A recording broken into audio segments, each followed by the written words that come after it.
Welcome to this seminar here at CEPOS, but hosted by Institutet for Näringslivsforskning, which in English is called Research Institute of Industrial Economics, which is situated in Stockholm.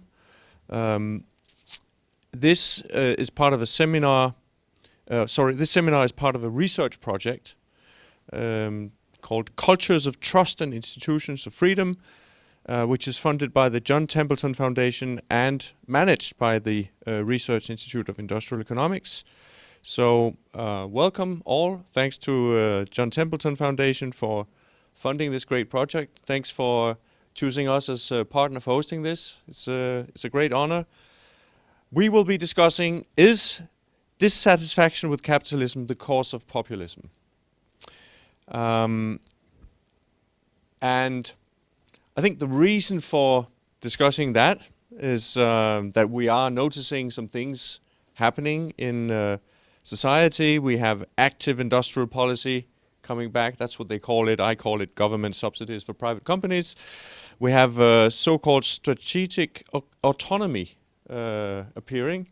I call that protectionism. There might be some elements of strategic autonomy, of course, that makes sense. So the question is, what is happening here? Economic freedom, that's another thing we can observe, is declining in recent years after many decades of increase. And so we will both be discussing if it is dissatisfaction with capitalism that is causing populism, and if it is actually populists that are causing the fall in economic freedom that we can and have been observing in recent years. And to discuss that, we have, I'll just briefly present our presenter, Andreas Berg, who is a researcher at the Research Institute for Industrial Economics in Stockholm. And after his presentation, which will last for about 40 minutes, we will have a discussion and comments from Robert Clemmensen, who is professor at University of Lund in Sweden, which is about an hour's drive away from here for those who might follow this internationally. And we're in Copenhagen. Christian Bjørnskov is professor of economics at Aarhus University, which is in Denmark, but 3 hours drive away. So there you go. There's a bit of geography for you there. And we were supposed to have Solbjørg Jacobsen, who is an MP for the Liberal Alliance Party, but she has fallen ill. And instead we found the closest lookalike we could find, which is our own Carsten Bo Larsen, who's head of research here at CEPOS, will be joining the discussion later on. And we will, so we'll have the 40-minute introduction, then we'll have the panel, we'll have question and answers and open debate, and then we'll close the whole thing down at 5:30 sharp. So thanks a lot for joining us, and I look forward to both the presentation and the debates. Andreas, the floor is yours. Thank you so much.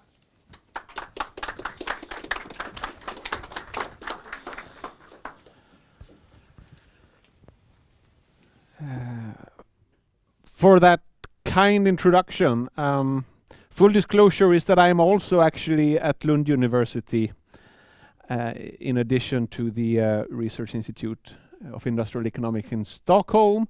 So we're colleagues, yet this is the first time we have the pleasure of meeting. So bringing people together, thank you for that. So I titled this talk, Populism, Market Forces and Social Democracy. And this also signals some kind of movement from merely defining stuff so that we're on the same page to summarizing some research I've been involved with and the research of others towards a more speculative attempt of providing another explanation, right? Because a sneak preview of the result, I do not think that the rise of populism can be explained by market forces, at least not entirely. There has to be something else. So that's the plan. I will also spend very little time discussing how to define populism, just to make sure we are roughly on the same page. That typically helps the discussion. I will spend most time discussing research on populism and trade, which is very much at the focal point of the discussion on the rise of populism, especially right-wing populism in Western democracies. But I will end by suggesting some alternative explanations worth considering. Since I have 40 minutes, I will babble on, and that means you should feel free to interrupt me. If right. So no questions for the audience then. No, so if you have short questions or just need some clarification, do not hesitate to ask them. If you have lectures more than half an hour, keep them for the panel. I'm sure Christian will be happy to give you some time. So, what are we talking about? So if you ask Google or your favorite AI-boosted autopilot, they will tell you that populism is a political attitude that emphasizes the interests and needs of ordinary people, assuming that there is a will of the people which is homogeneous and easy to define, often in forceful bullet points or political propositions. And this will of the people is typically, by populists, put in contrast to the elite or the establishment. And if this seems narrow, it's basically what political scientists have been able to agree upon. And the enormous literature on populism started by discussing differences between different populist movements and parties, forgetting to define what they have in common. Note that populism in itself is neither left-wing nor right-wing. It's something that you attach to another ideology, which makes it left-wing populism or right-wing populism. And these two will then share some traits, such as simple solutions, often an appeal to emotions, anti-establishment rhetoric.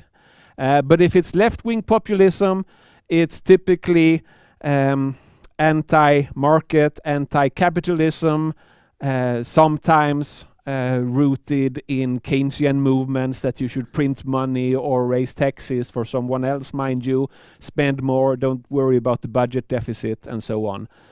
Other types of left-wing populism is basically rooted in the peace movement or the hippie movement, and it seems that left-wing populism is more heterogeneous than its right-wing counterpart.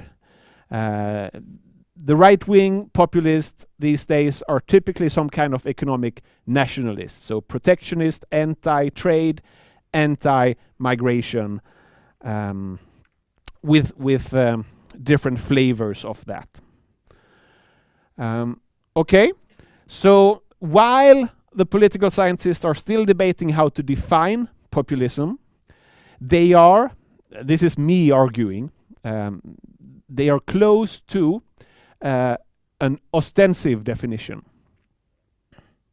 Need I explain this? This is, I figured, but it's useful knowledge, actually. It's a very easy type of definition. It means I cannot say what it is, but I know it when I see it. Right?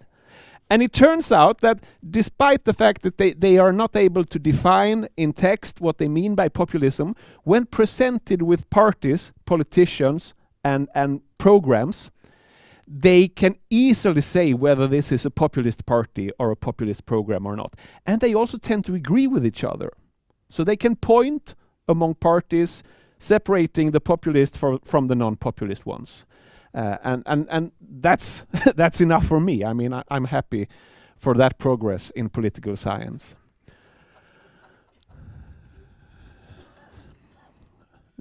And to prove my point, I have here compared two compilations of election results that gather results in European democracies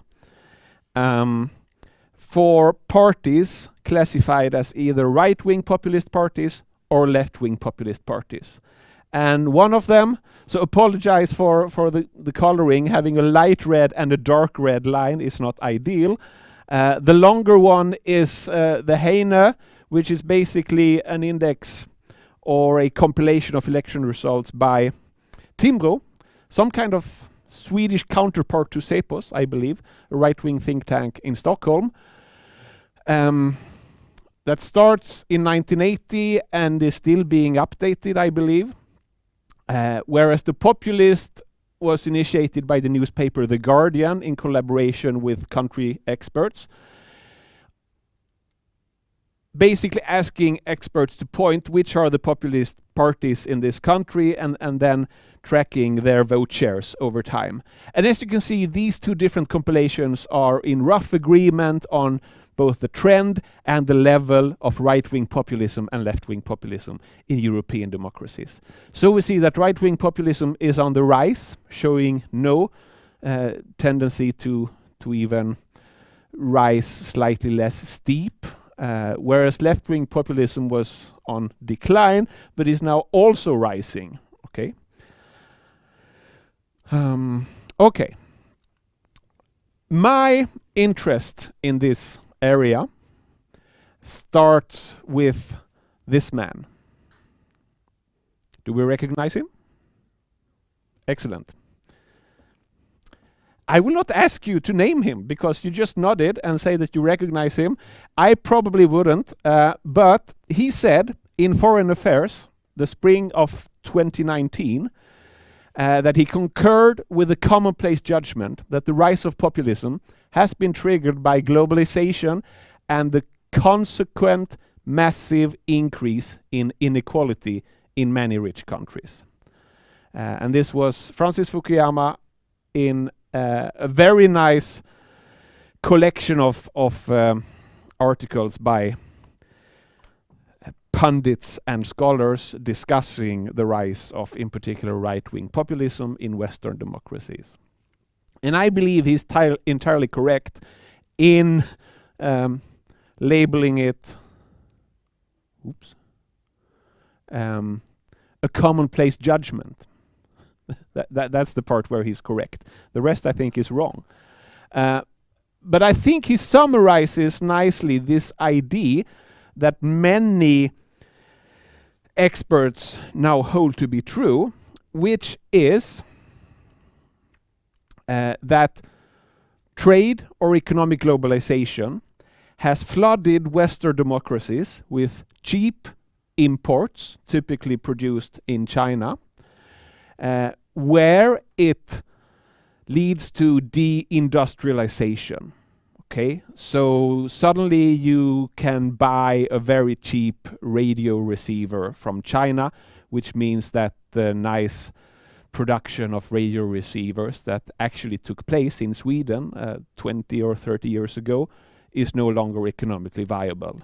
And the same has happened to the auto industry in many countries, and so on and so on.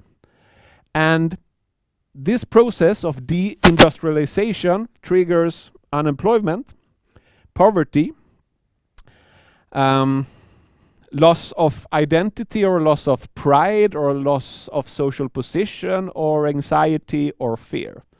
So here different theories vary with regard to whether it's the material level of losing your income and becoming poor, in which case you may be able to fix things if you have a generous unemployment benefit, whereas others say that doesn't really help because you are losing your identity as a production worker where you did something meaningful with your life.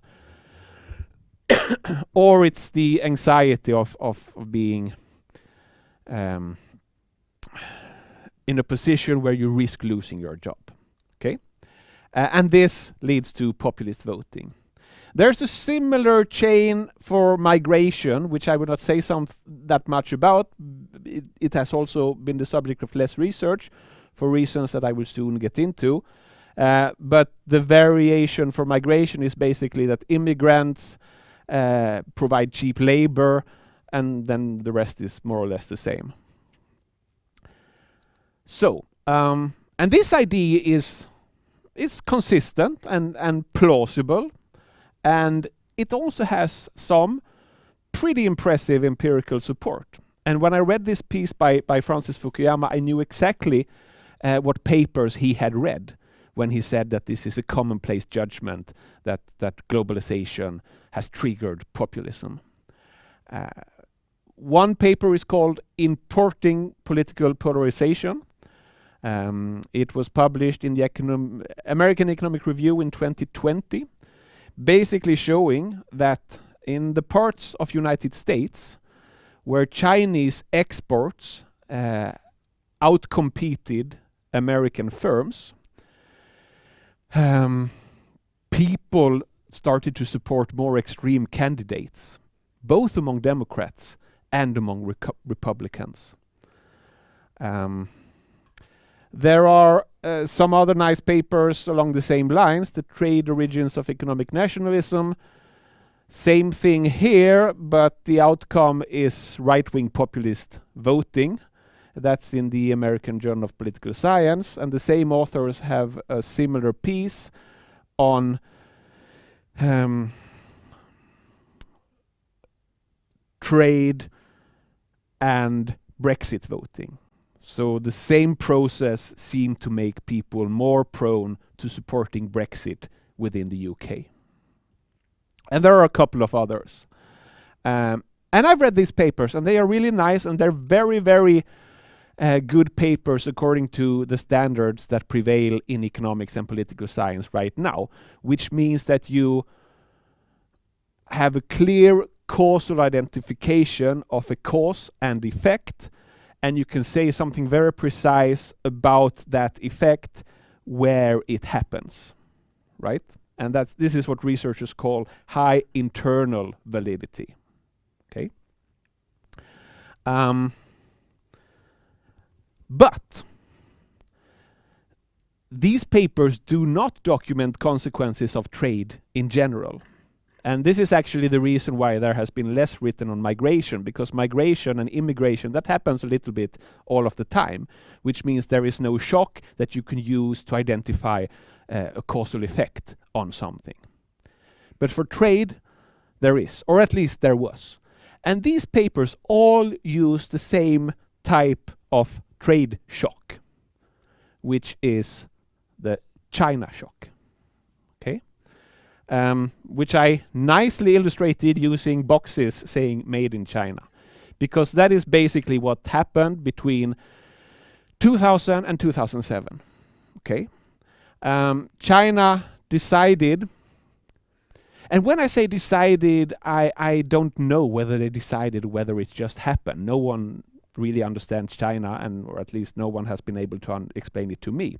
But it was decided, or it happened, that China suddenly started exporting lots of stuff very, very cheaply. Possibly, I would say, having checked the literature, quite likely kept their currency undervalued to maximize the export impact. For sure, prevented wages for Chinese workers from increasing, instead investing their profits elsewhere, in the United States and in Africa.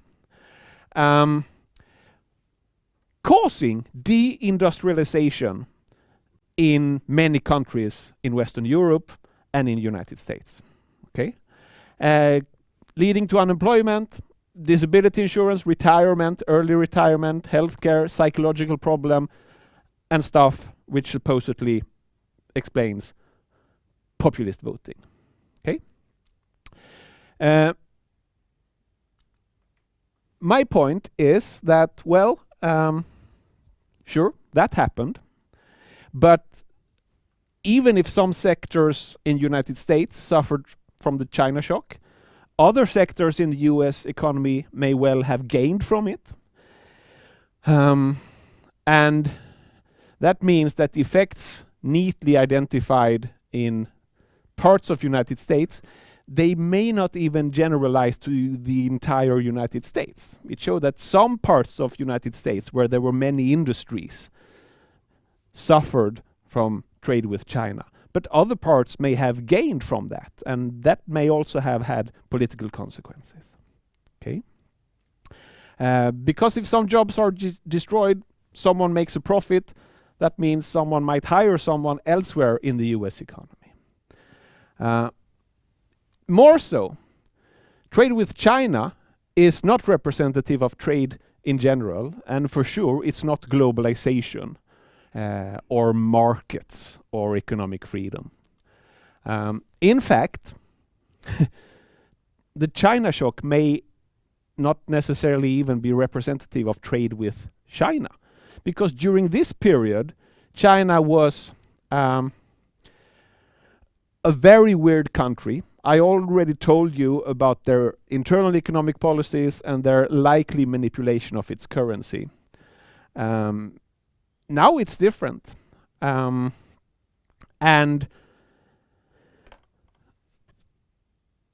in any case, it's a very bold leap from the conclusion in these papers, driven by the China shock, to say that globalization or economic globalization explains populism in Western democracies.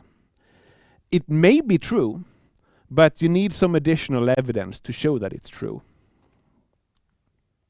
So I decided to look at that evidence, because amazingly no one had done that.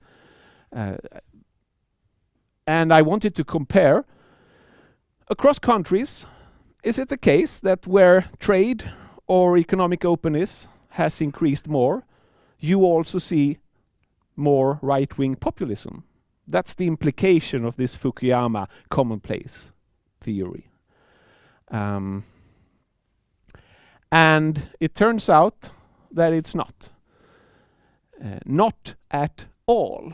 And we banged and pounded and tortured these data all that we could, using different measures of economic globalization or different measures of globalization and different econometric techniques, and looking at right-wing populism, left-wing populism, total populism, looking at different time periods separately.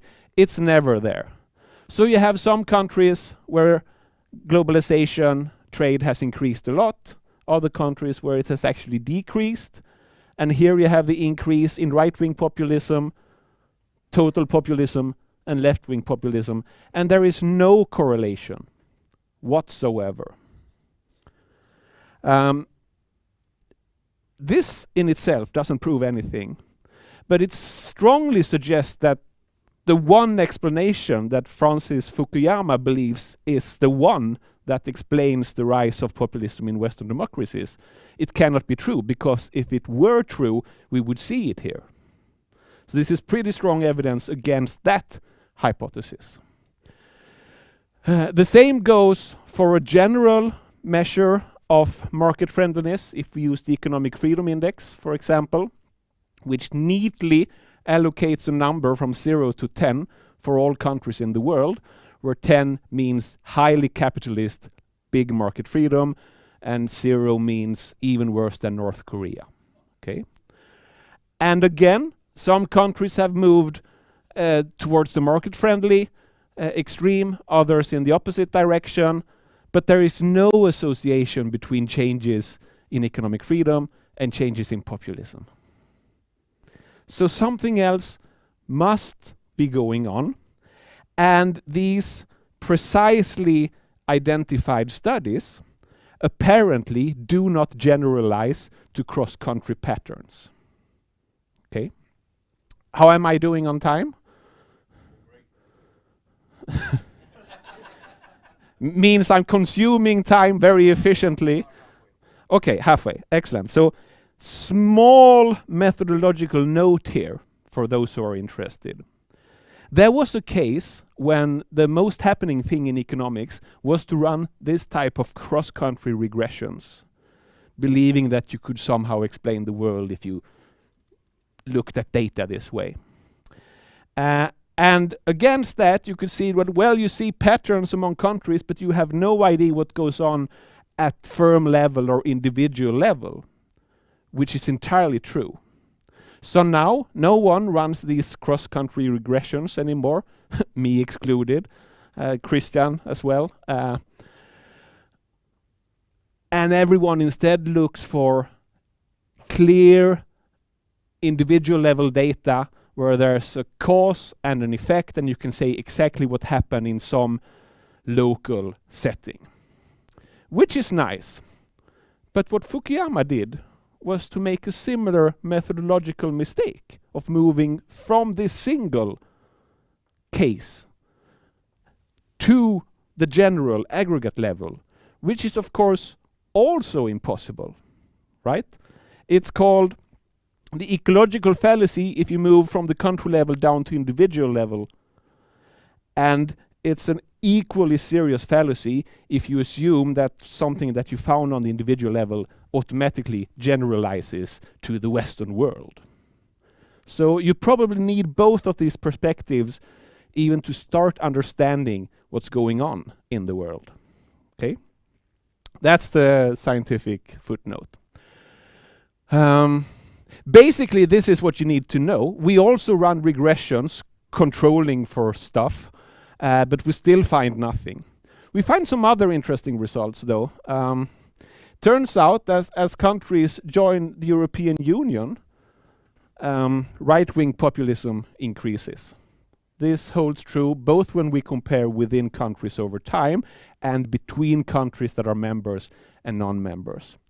This is interesting because I read a paper by Danny Roderick, American economist, who argued that whereas populists in the United States tend to blame China or free trade, populists in Europe tend to blame Brussels, right?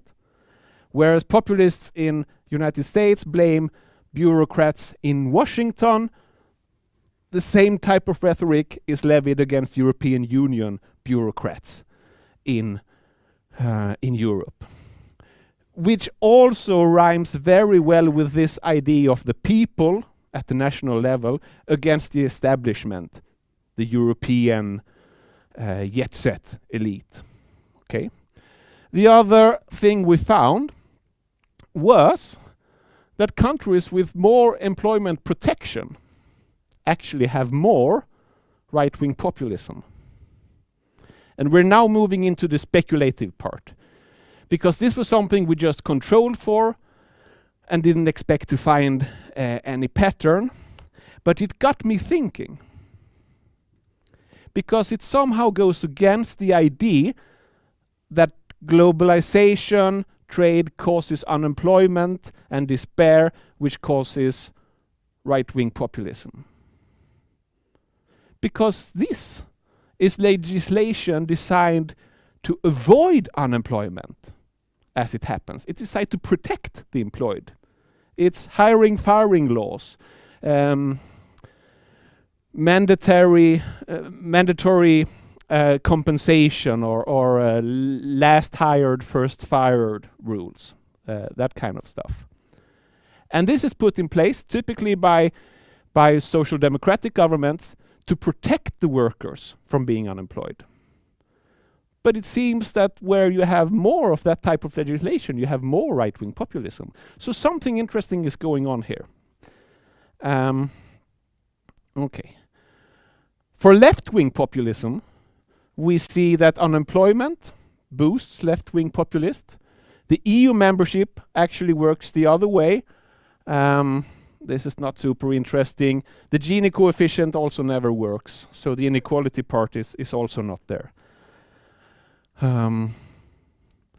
But let's look more at this employment protection thing. So what we found so far is that the EU membership is actually positively associated with the size of right-wing populist parties.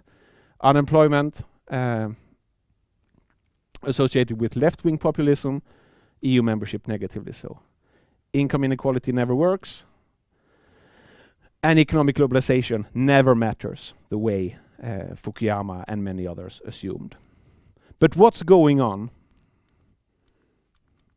with employment protection? So, I read lots of research, quantitative but also qualitative stuff, trying to get at what makes the rhetoric of right-wing populist parties so successful. And these are 3 by me selected interesting papers or research results that I would like to share with you. First, it seems that the common, most successful component in the rhetoric of right-wing populist parties is fear. Fear of what may differ. It could be fear in general, fear of trade, fear of losing one's job, fear of immigrants, of course. But it's always there. Some kind of rhetoric playing on fear.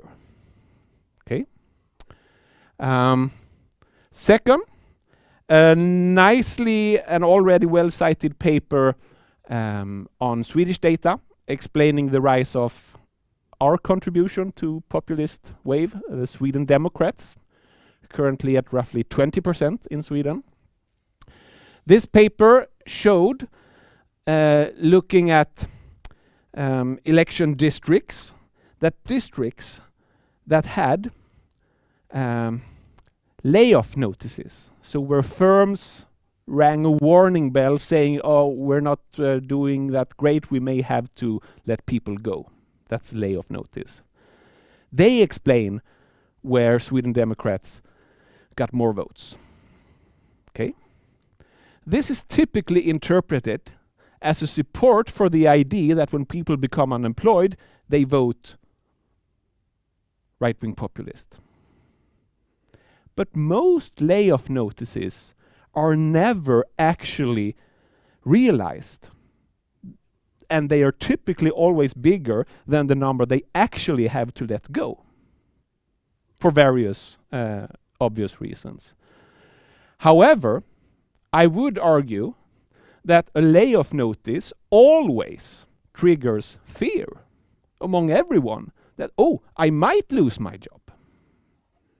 So maybe it's not those who were actually let go that vote Sweden Democrats. Maybe it's the others. And we don't know, because this is actually not individual level data, it's just district level data. But there is a paper with individual level data from Thomas Kurer using data from UK, Switzerland and Germany. And he picked those particular countries because you have surveys of the same people for more than a decade, tracking them losing their job, finding a new job, and their voting behavior. Okay? And his conclusion, this nearly, I wouldn't say blew my mind, because it's still social science, but the social science equivalent of being really mind-blown. He showed that right-wing populists, they have mainly gained support among workers who cling on to their routine work for the entire studied period. Keyword here is cling on. That means when they started the survey, they had, say, an industry job in a vulnerable industry, vulnerable to outsourcing or Chinese exports or robots or some kind of automatization. But they had the same job by the end of the period. They never did lose it. This is where people start voting for right-wing populists. In contrast, those who did lose their job at one point, they become prone to voting more left. And those who did lose their job and got a new and better job within the studied period, they become more prone to voting liberal. So say for the liberal Democrats in UK. Yes.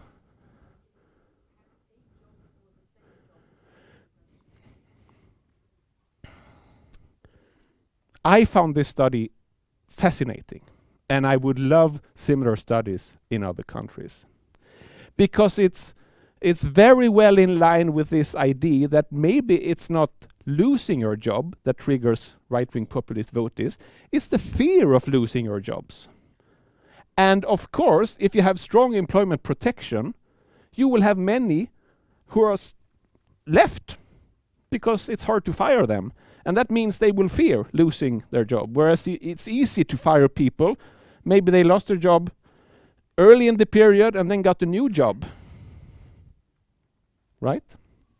So strong employment protection laws apparently provides a nice base of people who are fearing unemployment, from which the right-wing populist parties can gain votes. And this got me thinking, why is appealing to fear so highly successful? Well, for obvious psychological reasons. People are afraid and scared of all sorts of things, right? The unknown, the so-called out groups, people who are not like us, and whatever. But politicians can play up or play down this fear. And I think here we should not only blame right-wing populists, because there's another political movement that has used people's fear of losing their job to their political advantage. It's social democracy, right? Their message is that unemployment is nearly the worst thing that could happen, right? If you listen to their rhetoric, it's horrible, and you should do all sorts of stuff to avoid people becoming unemployed. Unemployment insurance, employment protection, regulation, government-funded jobs, subsidies to firms that threaten to go out of business, whatever it takes to minimize unemployment, as if unemployment is some kind of social disease. It's not. Unemployment is a sign of a rapidly developing, functioning market economy with technological progress. It's completely natural that at one point in time some firms will be less successful, need less workers. Other firms will be more successful and hire more workers. So the social disease is not unemployment, it's long-term unemployment. That we should fight and try to avoid. So I read a bit on social democracy, and again, it differs between countries, but to summarize, it is fundamentally pro-market. We have to say this. They are not socialists or communists. Their defining characteristics vis-à-vis the lefter parties is that they are fundamentally pro-market, but their rhetoric is always anti-market, because market forces need to be tamed. That's a typical social democratic formulation. What does that imply? Well, it implies that if they are not tamed, they should be feared, right? If you're Keynesian, you believe that markets can suddenly, for no particular reason, end up in an equilibrium with mass unemployment, unless politicians manage aggregate demand accordingly. And this unemployment should be feared. This is also the basis for unions forming, for labor market regulations, and for employment benefits, that unemployment is horrible. Okay. Now, as I mentioned, this message has two problems. The first is that unemployment is an inevitable part of a dynamic economy. And if there's trade or technological progress or immigration, some tasks can be done better or cheaper, and there will be unemployment as labor is reallocated from one task to another, from one firm to another. And that's as it should be. Whereas long-term unemployment is a sign that something is going wrong.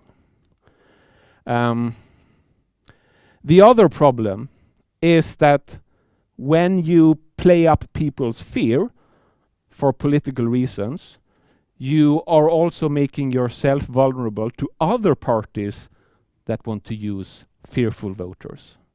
So in a sense, maybe populism is not a backlash against markets as much as it is a backlash against social democracy. Okay? If I am right, and remind you, I'm now nearly done, so we're now in highly speculative area, but if I am right, another thing follows, which is that there is a market liberal cure for right-wing populism, where you don't emphasize people's fear of unemployment, but rather send the message that unemployment for a month or two shouldn't be a problem. You should embrace it. Take the opportunity to learn something or find a new and better job, because chances are your next job will be new and better.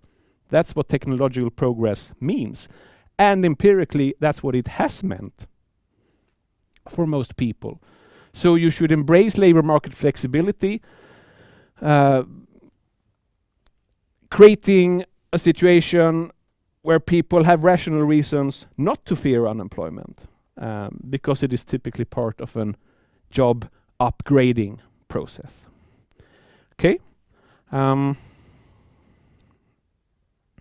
Fighting right-wing populism with more employment protection not only may it not work, it may actually make things worse.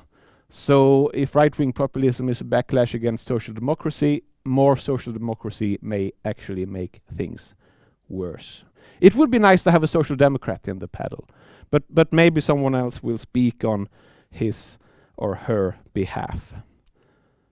All right, that's the end of my talk. Sources for the research-based part is in these two papers and a hopefully forthcoming chapter in a handbook, which also contains sources to the other papers that I mentioned. Whereas the speculative part is still work in progress. So, and maybe the panel has something to say on that. Thank you so much for listening.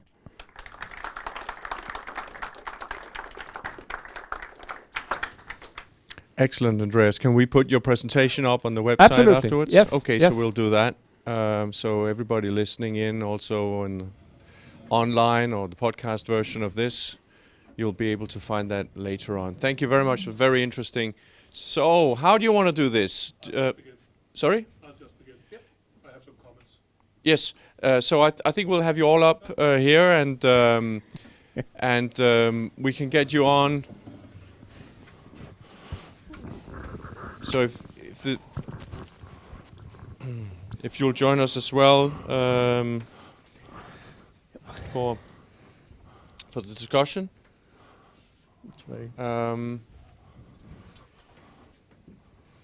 So Robert Clemensen, I'll just begin. You keenly chipped in and wanted to be the first to comment. Have a go. Thank you. So I'm a political scientist by training. So per definition, I'm probably more in the speculative part than the economists. You said it. Now you've seen I have a jacket, right? So I can take it off. I have one, I guess, conceptual issue, which is that we tend to talk about right-wing and left-wing populism, and I can't get my head around this. And this is probably very speculative. Because whenever you look at the economic dimension, I mean, traditionally politics is divided into an economic dimension, which is redistribution, or the state involvement in the economy measured using various indicators, and a cultural dimension, which is how open should we be to other cultures, how hard should we punish, etc., etc. Traditionalism, I guess, would be the right term. But it seems to me that whenever we talk about populism, it always involves more redistribution. Whether it's on the left, kind of like the left-wing type, or whether it is redistribution from immigrants to national workers, right? I mean, what you showed, your social protection scheme, is basically redistribution to the internal workforce on the back of immigrants, right? Because why do we fear immigrants? Probably because they're cheaper. And then I just have a cheap, really cheap rhetorical point. Nice. Which is right-wing populism are always equated with a group that called themselves National Socialists. And I don't get that, right? I mean, it seems to be this, in other words, there seems to be inbuilt in the the concept formation among political scientists a bias against, I would call it, what I self-identify as, which is classic liberalism. So populism, the way populism have been studied by political scientists is with a strong focus on right-wing populism. I mean, we rarely talk about left-wing populism because, and that choice is due to an overemphasis, I would say, on how well people deal with new impressions. I'm not sure that in-group, out-group sentiments are as strong as some people suggest. And I really do agree with you that political rhetoric and political strategy plays a strong role in forming those opinions. I mean, Winston Churchill reminds us that the best argument against democracy is a 5-minute conversation with an average voter, and I'm pretty sure that he's correct in the sense that you can prime voters strongly by using fear-mongering rhetoric. And just a little bit of self-promotion. You can actually study that scientifically with new sorts of computational methods, and I've been doing that. And it just shows that, for example, the left and the right use the same terms but attach radically different meanings to them, such that fairness might sound very different to you and I compared to a social democrat. In other words, there's a lot of connotations in our use of concepts and in our use of words that I think that classical liberals have been failing gloriously in not telling voters about, for example, the enormous gains that we all have reaped from free trade, right? So I guess those are my comments. We need, and then I'll just end with a small urge or a small call out to the philosophers in the room. We need some. I guess Kai Sørlander could help us. We need somebody with philosophical training in sorting out what populism means, because right now the concept is being used in all sorts of very weird ways, I think. Thanks, Robert. Just a quick clarifying question. Could you quickly explain why it is that you think that academic focus on right-wing populism is somehow detrimental to the classical liberal position? No, but I think, whether we like it or not, I do think that academics, or it might be self-serving, I like to think that academics have some sort of influence on public discourse. And that's why I think that there is some sort of importation of however academics use concepts down the road, not immediately, on how political opinions are, or how political arguments are being used and employed. Right. I mean, there's a. Sure, I get that. But what I want you to explain is why it is that this specific focus on right-wing socialism is detrimental to the classical liberal position. I think you said that early on. Excuse me. I heard you say early on. Maybe I misunderstood you. That you mentioned the National Socialists, and you say, why are we calling them right-wing populists? Yeah. And then you went on to say that most of the academic research has been on right-wing populism, exactly. And this has been detrimental to the classical liberal position. I think, yeah. Please expand on that. No, but I think that classical liberalism, to a large extent, has been, with the focus on free trade, and with everything that Andreas just showed us, I guess that what we have learned is that if we open our borders to free trade, what will happen is populism. Right. Okay. Everybody. Okay. Social unrest. Exactly. And Social unrest, chaos, yes. no gains from trade, etc., etc., etc. But does it matter if that social unrest is caused by right wing or left wing populism? I don't know, but I think it matters a lot that liberals are not standing their ground. Yes. And I think that they are losing political debates, and I think they're losing political power over not saying that globalization is actually something that helps us. Right. I think that. Because I think that the academic results which we have known. I mean, I happen to be an editor of political psychology, so I see a lot of fear papers, and we have known that for 20 years, right? And right now it's just fueling into political rhetoric. You can't see a speech by anybody without fear being invoked as an emotion, right? Where's hope? Whereas, unfortunately, another Swede who really worked hard on the hope agenda was Hans Rosling. Who showed that it has never been better to be living on planet Earth. Never, right? Never ever. Right. But why? But what is? If you go down Strøget here and ask, how good is it to live on planet Earth? Some people would say, I would prefer to live in the Middle in the 1600, right? I would prefer to have the risk of getting plague or the risk of dying from appendicitis over living today, where we've never ever it's never been better to be a human being. On average, of course. Right. And there's variation across that average. I know all that stuff, right? I think I triggered something there. Thanks. But it just makes me kind of angry. Because I get a lot of non-hope or despair. Right, and maybe we can get into that later on. Do you want to comment as well? Shall we go to or any reflections? No, I've said enough for a while. Okay, well. Clearly not a politician. Christian? First of all, I love when Robert gets angry. Just two minor things. First one on the fear. So our current Prime Minister in Denmark doesn't call it fear, she calls it crisis. And everything is a crisis.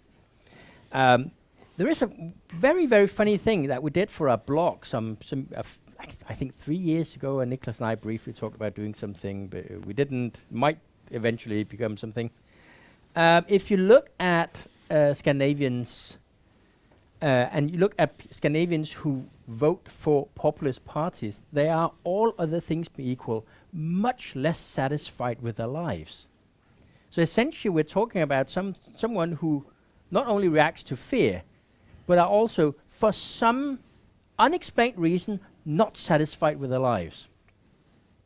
Basically, I think that little extra bit of information plays into Andreas' story about fearing something or wanting to do something because something's happening big, but they can't really tell you exactly what it is.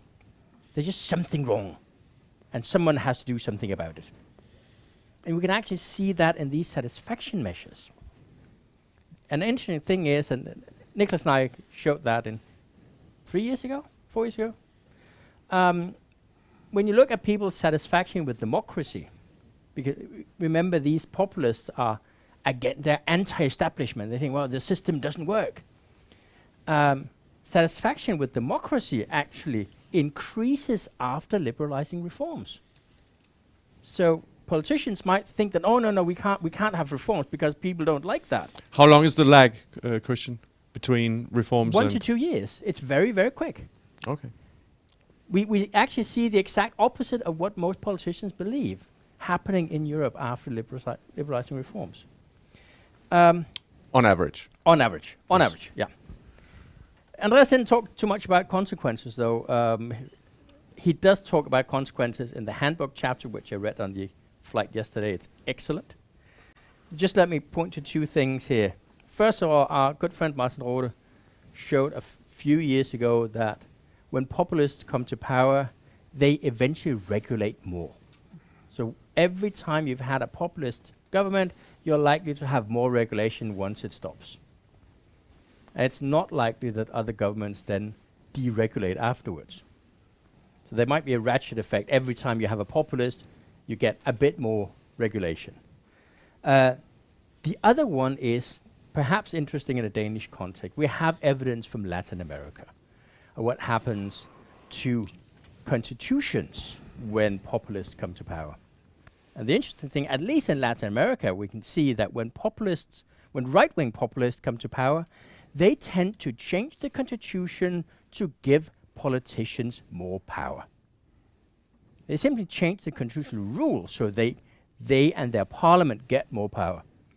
When left-wing populists come to power in Latin America, they get more power by simply ignoring the constitution. And I thought that might be interesting in a Danish context to know that. Right. Carsten? Yes, just a few minor comments.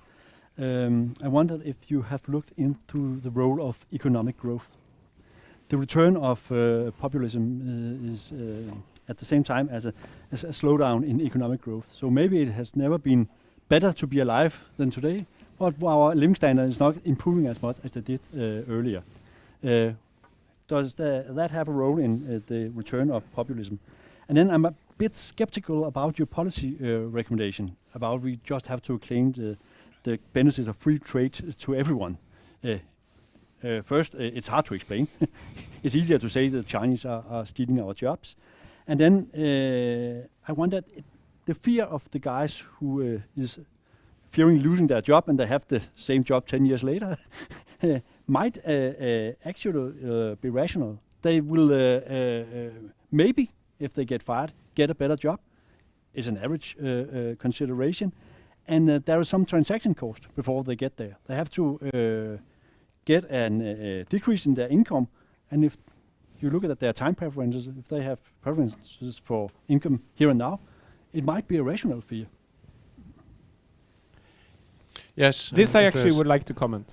No. I can do it briefly. I'm very Yes, quickly. have a go. Thank you. So growth seems not to matter, nor do levels of GDP. I'm pretty sure in a super poor country where people are starving, you have different types of problems. So in some sense, this is a welfare disease. But there are no clear patterns that they thrive only during downturns or upturns. It could be either. As for the rationality, that's completely true. I mean, most people would prefer never to lose their jobs, probably. Some, but most never. I'm just saying that's unlikely to happen.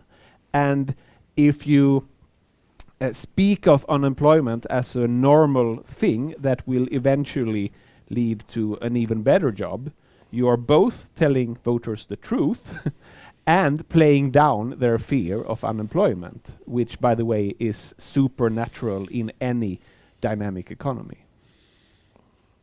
But it's you're all to some extent, I believe, public choice people, aren't you? And I think there's a reason for politicians to speak up fear. Do you have any theories on that? Why don't we see successful well, we do actually occasionally see Obama. He did talk about hope a lot.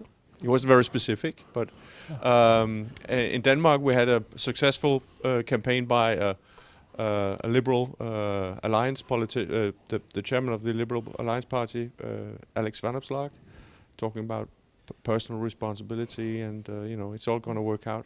The first Macron government. So, but are you saying there's kind of a market failure in politics? The politicians don't realize that there's an opportunity here. There's a market, and they're incompetent as politicians. I mean, it's their job to get votes, right? What's the explanation, Andreas? I can try, and then I'm eager to hear the expertise. I think the worst thing that can happen to a politician is that you try the hopeful, optimistic rhetoric, and then the other guy says that you're naive. Because there's nothing worse and nothing more perceived as stupid as the naive person who thinks that things will be okay and don't see all the threats and disasters that are looming and murking. And there is actually some psychological research proving this. Those reviewers of books that write this was a good book, they are perceived as less intelligent than reviewers who criticize the book. The negative person always comes out as the smarter, and the optimistic comes out as the naive. And I think that means that once one politician starts speaking of fear, the others will have to follow, and then you're in a downward spiral. Yes, well, that creates a bit of a problem with the arguments. What are we going to do about it? No, but another explanation would be risk aversion. I mean, you have seen that fear works, so why change it, right? So I mean, that would give you some sort of punctuated equilibrium type of model, where it works until it don't, but we can't really predict when it doesn't work anymore, right? So I think it's that. I mean, why would you want to change a somewhat winning formula? Right. And it goes for prophets as well. Prophets of doom are generally perceived as someone to follow, as prophets of boom, to call it. Can I be the optimist? I know it's out of character, but is it? Go on, Christian. I think they're right, but I also think that politics works such that at some point in time, the doom mongering just stops being trustworthy, and then you have an option for some other party or some other politician to be the optimist. I mean, I think right now that many Danes know that we are not in a horrible crisis, or at least that the crisis we have is created by politicians. So you can shout crisis for 4 years in a row, but at least some voters stop believing that at some point in time. Okay. I mean, I have a bleaker view of human nature, Christian. I'm sorry. Wow. But one of the problems, I guess, is that and the problem I think we have as classical liberals is that we never see the counterfactual, right? And in politics, it doesn't matter that you would have been richer if we 20 years down the road had done something different, right? I mean, politics is not about identifying causes. It's about the here and the now, and it's not about what would have happened had we taken another track, and that worries me. Okay, Carsten, go on. Martin, you talked about public choice explanation, and if you're a carpenter, you seem to want to solve every problem with a hammer. I've been very interested in is action bias. And if you have to do something here and now, it's easier to explain that you're going to propose some laws, protectionist laws, to improve living standards. It's hard to explain, I'm going to increase economic growth. How are you going to do that? Yes, I'm going to do some structural reforms, and they will work in 2 years or 3 years or maybe longer. It's easier to be show action as a politician through protection, and the common man doesn't know the difference, really. I can't see the difference. I think that might also be okay. No, I agree. So I think we can take this to the floor for questions if anyone is interested. We have one person marking here and another one over there. So there are a couple of rules. One rule is that you should present yourself. The second rule is that it's not a rule, it's more of, I'm informing you that we are recording this. I have been saying this before, but I'm warning you that we're recording this. So what you're saying will not only be heard by the people in this room, but by the entirety of humanity forever, right? So that's the second rule. And the third rule, and that is related to the second one, please be brief. And do ask a question. Thank you. Here we go. Yes, my name is Ole Gerstrom. I'm a former politician, and we are accused of being populists, which I will deny to the end of my life. But nevertheless, this discussion inspires me to make to compare Denmark and France. Like in Denmark, this is one of the countries in the world where it's the most easy thing to fire people. And take France, where it's goddamn impossible to fire people. And so they have all those rights in France. And now, when Macron will raise the pension age by 2 years, do you know they're going to have a revolution number 2 in France now? I read about it, yes, and they are good. And you can tell that Ole Gerstrøm is a former politician because he got up and he immediately took to the stage. So you don't have to do that when you ask questions. But it was a great question, thank you. And we'll take another question if that's okay with you, and then you can discuss both of them afterwards. There you go. Yeah, thank you. I'll stand up, but I don't go to stage. So I'm Trine Jacobsen. I am the economic advisor in the European Commission's representation further up the street here. And I'll share a bit of my personal story with you to get to the question. Sorry for being maybe a bit longer than you like, but you will forgive me. So I left Denmark in '87 to go to Germany to study. I came back in 2021 to take up my post here in the Commission. I've been working in the Commission since 2001. So I'm a Commission official, I passed the concours, all the rest of it. So when I left Denmark... It's okay that you're not as brief as I asked you. I have no now choice in the matter, apparently. Yeah. But do speak into the microphone. I do my very best. Wave the other hand. I shall do my very best. So, when I left, Copenhagen was a dirty and very poor place. Denmark was, the potato cure, whatever it was called, was what was going on.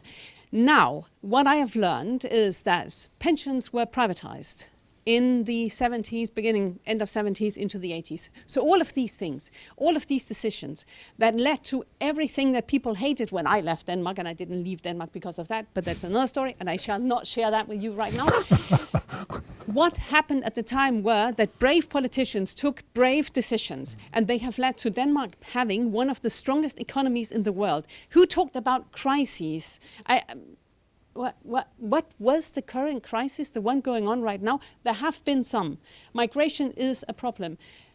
A pandemic was a problem. A war is a problem. And all of that has to be tackled by politicians. The bashing that you are producing here against politicians, yes, I go with that. Yes, I heard you saying it.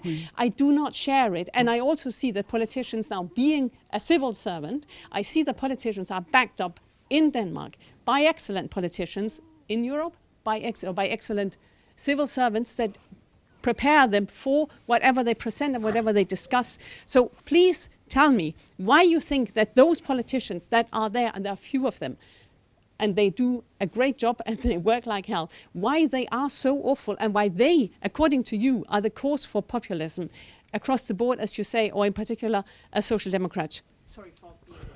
That's okay. That's okay. Thank you very much. Great question. Both questions great.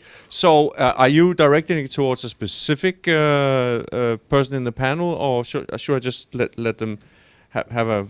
Anybody who wants to take stand on Let it rip. Okay.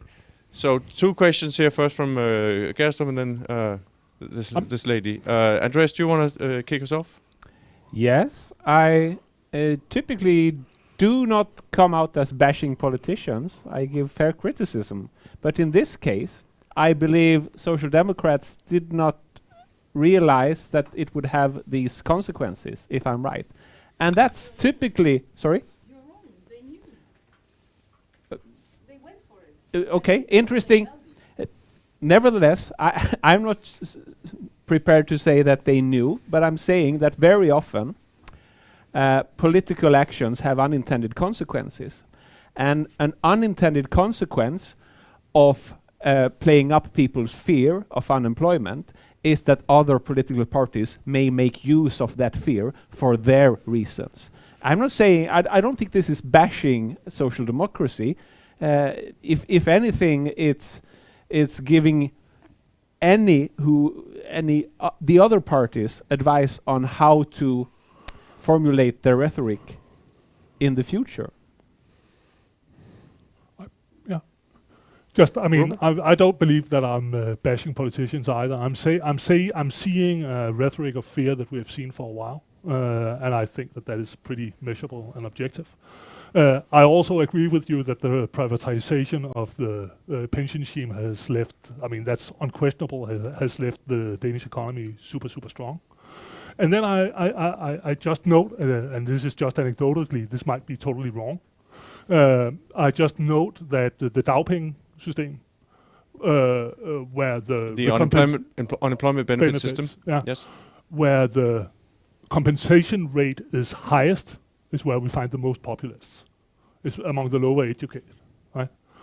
I mean, I would suspect that somebody who has a compensation rate of 80% or 70% or something like that is much more likely to vote for a populist party compared to an academic who has a compensation rate of, I don't know, 40, 30.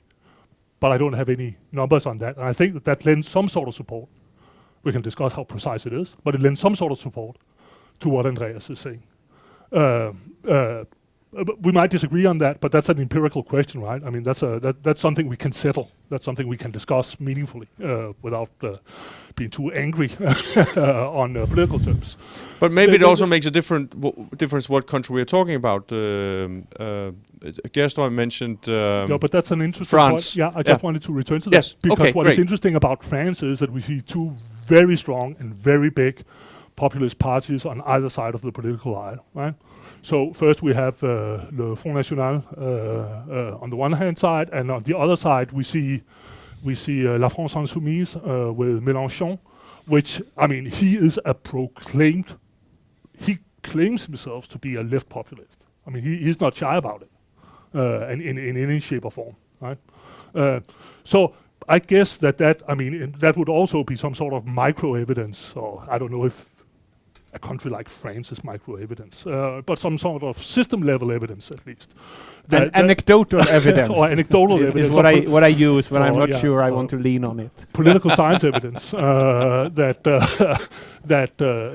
there might be some sort of connection between how our welfare state is geared and the type of populism we see. So if I can comment, I think you're right that in the 1980s, brave politicians took a number of really good decisions, and in particular took advice from experts, both in the civil service and in universities and elsewhere. But you have also to remind yourself that came after 20 years of economically disastrous decisions by very much the same politicians and the same parties. And at least seen from Danish universities, that era of taking advice and implementing good politicians died with Anders Fogh. So we have implemented a number of reforms, but reforms that are very, very limited in scope for the last 20 years. And our impression in the universities is that Danish politicians simply couldn't care less about experts now.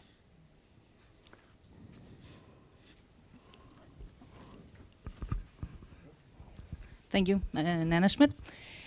I think the problem is not if it's fear or it's hope. The problem with the politician is that they are lying. They are not committing to the truth about how the world is, how the situation in the world is. So, in some ways, one could say that there is reason to fear in the future if the politicians that we now have continue with their strategy.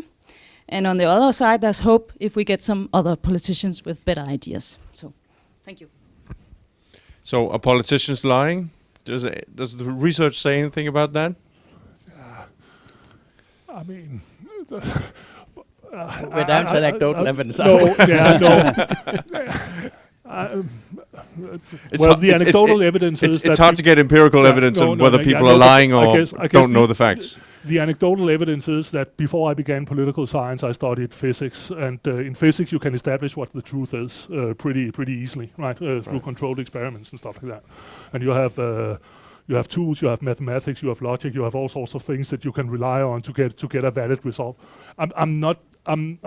Since we're dealing with at heart normative questions, I mean, whether redistribution is a good thing or a bad thing, and whether good and bad can be conflated to right and wrong, I'm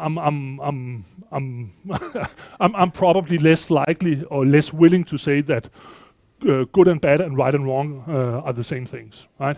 And that we would require an argument such as that to say that politicians are lying. Okay, let me raise another Christian. Just go. Yes, one, sorry, one go on. tiny Yes. thing. Yes. Having dealt with a lot of Danish and occasionally British politicians, my personal impression is that one of the defining characteristics of many successful politicians is that they are able to convince themselves that they are telling the truth. Okay, fair enough. Let me raise another issue here. There's currently, Andreas, you described, I think very clearly, the narrative of many researchers on how populism comes about. Trade means that cheap goods come in, people lose their job, etc. I think there's another narrative right now, which is that after the fall of the Berlin Wall, we had the 1990s and everything was great and there was peace in our time and we believed that globalization was a good thing for everybody. But now it has proven that that's not the case. And optimism among voters has turned to pessimism because of that change. I noticed that you said that inequality has no influence on populism. Could you expand a little bit on that? And maybe to the whole panel, is there any evidence that people are more pessimistic now? I don't mean right now because there's Ukraine and stuff, but these days, so to speak, than they were in the 1990s? Is there any evidence of that? Because I wrote a book in the late 1990s called Doomsday is Cancelled. And I wrote it because I was convinced that people were very pessimistic at the time, or maybe I was wrong. That's an excellent question. I believe there's some evidence that people are less optimistic about the world now than they were before. But to be honest, so am I. I mean, things didn't go exactly the way we hoped they would after the end of history, to quote Mr. Fukuyama again, right? There's an interesting additional story. But are they here. more pessimistic about their own lives? Exactly. Yeah. When you ask people about the world, they're typically more pessimistic than when you ask them about their own situation, including their own income. So there's some kind of paradox here, because everyone believes that others will lose their job or become poor. But at the same time, a majority is quite optimistic about their own prospects. And of course, the optimistic side is typically correct, actually. But there's a negativity bias. Yes. Okay. And the inequality thing? Could you expand on that? Because, I mean, that is a very strong part of the narrative. Danny Roderick, yes, etc. but of course, inequality has gone up, and that fuels populism. And you see no link to inequality. Yes, but what we did was test this at the national level, and when I tell people who are strongly invested in that explanation, they say, but of course it's not the national inequality level that matters, but inequality in your city or in your part of the economy or compared to your peer group. So I think you know what to do. No, just that. Someone else will have to do it, because but there's more research to be done before we can kill that hypothesis once and for all. It might be true if you define it somehow. I mean, I think people do compare themselves to others, and they may sometimes feel bad about the outcome of that comparison. Okay. Any of the others want to comment on this? One thing, I think that some of the people who claim that it's all down to inequality are also the same people who have grossly overestimated the increase in inequality. So new research shows that yes, inequality has increased in the UK and US, but not anywhere near as much as was first claimed. And sometimes when you look at the inequality, not in incomes, but inequality in actual consumption, very little has changed. And you would think that it's consumption opportunities that drive people's dissatisfaction. And that's where we see the smallest changes in inequality at all. So there is something really, really odd going on with that whole narrative. I personally believe it's just wrong. But it might also be due to people's perception of inequality. We know from, I think it's a Swedish study where people were asked where they are in the income distribution, and they consistently underestimate how rich they are. So how? But what's going on there? I mean, people can't consume more, not in the long term, more than they earn. So you'd expect consumption inequality to be roughly equal to income inequality, wouldn't you? Do you know what's going on there? Well, the thing is that the consumption inequality is much smaller than income equality because the rich invest quite a lot and consume much less. Ah, yeah, okay. And because you smooth your consumption. Yeah, and you smooth. So exactly. So you smooth Ah, yeah. your So consumption inequality is closer to sort of permanent income, the lifetime income. Lifetime income. The students in here are probably spending more than their income. Yes. And once they get older, they spend less than their income. Yeah, I spend less than my income. Yes, you But do. you're so smart, Martin. Robert? No, just one small thing. I mean, I tend to be pretty optimistic when it comes to the future, but there's one thing one place where I do have a little bit of worry, and this is relevant to the inequality question. I mean, research consistently find that voters and individuals are capable of accepting even very high level of inequality, provided that the institutions are fair. Yeah. I mean, and that is crucial. I mean, if voters and consumers or workers or stuff like that, people like that, get the impression that the system is rigged against them, then we see bad things happen, like really bad, violent. People are dying if that happens, right? So I mean, institutional quality seems to me to be something that would really, an impartiality or whatever it's called. That's why I don't like, for example, bureaucrats being politicized, stuff like that, right? I mean, that is just not good, because it gives people this sense that institutions are rigged against them. So you'll accept your team losing 5-0, but if the ref is biased and that's why you're losing 5-0, you'll go bananas. For example, right? But you will also accept market outcomes if you have this idea that, I fought a fair, I had a chance of winning. I didn't, but I had a chance of winning. Right. Right. Okay. So, you were pretty hard on, you sort of defended your view on politicians, said, no, we're not bashing politicians, but you're pretty hard on voters. Yeah. Let me defend voters for a little while. They're busy doing other things than worrying about politics. And that's not so bad, is it? I mean, all know the argument. That's rational irrationality and rational ignorance.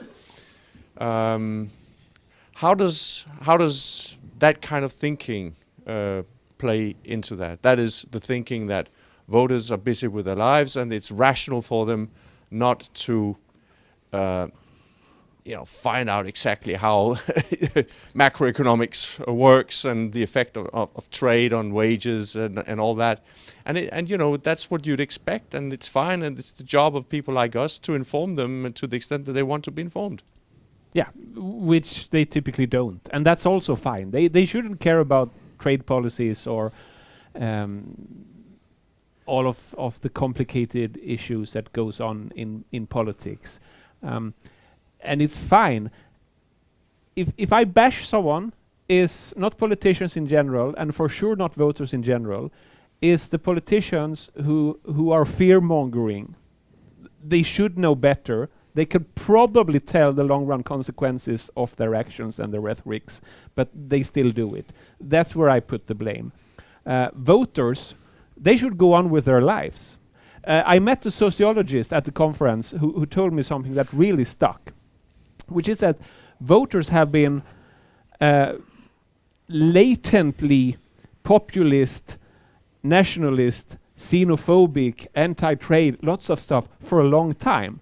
But politicians have not tapped into this, translating it into votes. What we should think of now is not the wave of right-wing thinking or nationalism or xenophobia. It's some politicians tapping the reservoir of nationalism. Mm-hmm. And they shouldn't. That's what I'm saying. I mean, that is documented in the Danish case. I mean, ever since 71, the Danish National Election Study has measured whether you like immigrants or not, stuff like that. And it is consistently at around between 40 and 50% of the electorate who just do not like immigrants. And I mean, it was not until, I mean, I know Mogens Glistrup had some sort of S-course in the late, whenever his libertarianism was dying out, he had to find another issue, I guess. And then he began bashing the Muslims. It didn't work too well, I guess you could say. And then, of course, Danish People's Party took over. But we didn't really see that until, I guess, I mean, being a big issue, a main issue for the main political contestants until 01, I would say. I mean, we can't really see it in election manifestos and electoral speeches, etc., except on the fringes. But hang on, would you say that speaks in favor of politicians, or that? I mean, that depends on your normative position, no, but doesn't it does. it? I mean, some people are saying the politicians were ignoring an obvious problem for far too long, etc. So maybe that speaks to populism playing an important role in society. Populism is just correcting politicians when they're not listening to the people's legitimate concerns. Yeah, but the problem becomes, I mean, since we're not dealing on a market, I guess the problem becomes whether you're overshooting or undershooting, right? And it seems to me that at least somebody in dansk industry would argue that right now we are overshooting in terms of not allowing immigrants to enter Denmark, right? So I'm not too keen on having a normative. I mean, what I can conclude from that fact, I mean, that is flat whether Danes like immigrants or not, and that there's a variation in political rhetoric, is that politicians can decide whether to use an issue or not. Hmm. Did you? Yeah. Just one extra thing. I think. I mean, we can downplay what voters know and so on, but I think sometimes politicians get into problems when they try to implement populist policies, whatever, in areas where voters actually know something. I wrote about it a month ago in Børsen, that politicians in Copenhagen and Christiansborg now have stopped having a control on the border to Sweden, but they continue to have control on the border to Germany. Now, in southwest Jutland, where I live, the Danish People's Party has a very, very hard time explaining their own voters why it should be difficult to pass the border. Because Germany. People do that all the time. They're trying to implement a policy in particular an area where people in that region know what's going on. And it's extremely unpopular, even among populist voters. I think they know what's going on and they have a self-interest. They also have a self-interest in not waiting 45 minutes to be waved through a border. Yes. Carsten? I've been a civil servant in Denmark for over 20 years, so I have absolutely no problem with politician bashing. Actually, let me add that he's no longer such a civil servant. Otherwise, he would have a problem, I think. I think that politicians are politicians, and that they are what they are, and it's very hard to change them. But they need to be bashed by strong institutions that control them. And maybe we don't have much of that in Denmark. The Danish bureaucracy is very based on trust and good and fair bureaucrats. And if the bureaucratic system is getting more politicized, I think we have a real problem that also can add to the populist movement. Yeah. Okay. Any comments on this? Institutions? Andreas, we're approaching the end of this. Do you want to wrap this up with a remark or an idea? Let me start by saying Hans Rosling was brought up earlier when we talked about hope and fear, and he's a fellow Swede to you, and I immediately started thinking about Greta Thunberg, who is also a Swede, but he's unfortunately no longer alive. She is, and of course she has the exact opposite message. I want you to panic. is there such a thing as a zeitgeist? And, and we're heading towards panic being a strategy. There is a zeitgeist, but it is actually shaped by politicians, because before Greta Thunberg, there were similar views among the youngsters, not necessarily connected to global warming, but to the Cold War, or to the nuclear threat, or to other environmental problems. There are people among younger generations who always fear disaster, and then there are Hans Rosling types. I guess while you can to some extent change these worldviews and beliefs, anyone who has worked with survey data knows that the way you phrase the question decides a lot of how people answer. And in politics, it's politicians who get to phrase the question. So if you ask about trade and migration in a certain way, people will have none of it. But if you ask in a different way, people will be happy to have both trade and migration. And the politicians that I have hope and faith in are the ones that choose the openness way of answering or asking these questions to the voters, because they realize that that's going to give us prosperity in the long run. Thank you very much, everyone. Now, if you thought this was so great you want to hear it again, it will be. Don't laugh about that. I might. You can. This will be available on our CEPOS event podcast, and there are future events. If you thought this was great, the other option is to attend future events. Find them on our website, or follow our newsletter, which is, I think, the best way to not miss future events. Thanks a lot for joining us. Thank you very much to Andreas for a great presentation, very interesting results, and to the three panelists for an interesting debate. Carsten Bo Larsen, Christian Bjørnskov, Robert Clemmensen, Andreas Berg, thank you very much. Thanks a lot for joining us. Thank you.